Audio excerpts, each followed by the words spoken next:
Party makeup করতে গিয়ে আশীর্বাদ ব্রাইট সাজিয়ে আসলাম। তো ভিডিওটা দেখতে থাকো, বুঝতে পারবে। এই দিদিটার চোখ, নাক ও ফেস ফিচার্সটা এত সুন্দর দেখতে, এত সুন্দর লাগছিল। মানে একটা একটা করে মেকআপ শেষ করছিল, লুকটা আরো এনহ্যান্স হচ্ছিল। চোখগুলো খুবই সুন্দর ছিল, মানে এত সুন্দর চোখ যদি আমার থাকতো আমি রোজই আই মেকআপ করে বসে থাকতাম। যাই হোক, দিদিটা ছিল একটা পার্টি মেকআপের সাজ আমার কাছে, বাট এত সুন্দর লাগছিল। ওটা লুকটা কমপ্লিট হওয়ার পরে ভিডিওটা দেখতে থাকো, বুঝতে পারবে। এই আমাকে প্রথমেই বলে দিয়েছিল আমাকে কিন্তু এক টোন আপ করে ফাউন্ডেশন শেডটা লাগিয়ে দিবে, তার জন্য আমি এক টোন আপ করে ফাউন্ডেশন শেডটা লাগাচ্ছিলাম। মেকআপ করতে গিয়ে একটা সমস্যা হয়, মানে আমি কত টাকা নেব সেটা নিয়ে একটা প্রবলেম ক্রিয়েট হয়।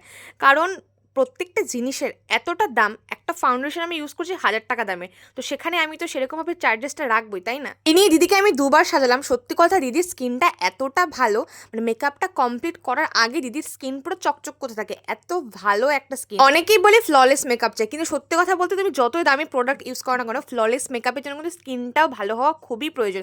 তাই জন্য মেকআপ করার আগে স্কিনটাকে কিন্তু কেয়ার করা আমাদের খুবই প্রয়োজন। সবসময় চুল নিয়ে খুবই ভয় থাকে, কারণ দিদির মাথায় খুবই কম পরিমাণে চুল আছে। তো আমি প্রথম থেকে দিদিকে আশ্বাস দিয়েছিলাম, তুমি চিন্তা করো না, তোমাকে আমি সুন্দরভাবে হেয়ারস্টাইল করে দিব। দেখো লুকটা কতটা সুন্দর বের হয়েছে, দেখো। তা কে বলবে এটা পার্টি লুক? এটাকে মনে হচ্ছে পুরো আশীর্বাদ ব্রাইট। এই মুহূর্তে যেই আসলো সেই বলছিল যে অনেকটা সুন্দর লাগছে দিদিকে। তো আমি খুবই হ্যাপি হয়েছিলাম সাজি, কারণ ওরা সবাই স্যাটিসফাইড ছিল। তোমাদের কেমন লেগেছে জানিও। দেখা হচ্ছে তোমাদের সাথে নেক্সট অন্য একটা ভিডিও।